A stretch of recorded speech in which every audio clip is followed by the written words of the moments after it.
Alors, nous allons parler maintenant de l'effet de l'agrandissement ou de réduction sur les aires. On a pris un rectangle et on veut multiplier les dimensions du rectangle par deux. Dans un premier temps, on va multiplier les dimensions du rectangle par deux. On a envie de dire que l'aire, dans ce cas-là, va être aussi multiplié par deux.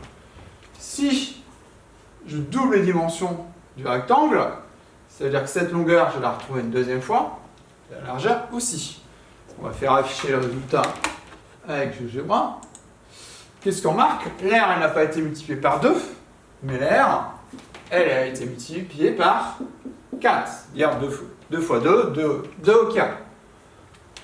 Que se passe-t-il si on multiplie non pas par 3, non pas par 2, mais par 3, pardon.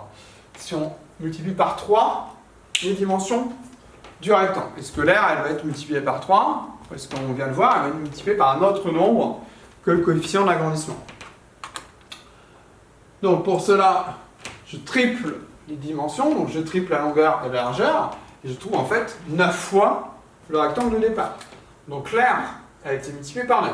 Plus généralement, si le coefficient d'agrandissement, on le nomme K, le coefficient d'agrandissement ou de réduction, si le coefficient, on le nomme K, bah l'aire elle va être multipliée par K au carré. 2 au carré, 4, 3 au carré, 9, K au carré ici.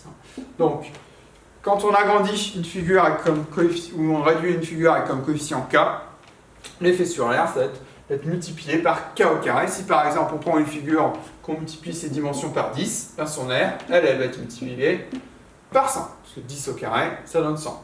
Si les dimensions sont multipliées par 5, l'aire va être multipliée par 25, parce que 5 au carré, on trouve 25. Voilà donc l'effet sur les aires d'un agrandissement ou d'une réduction.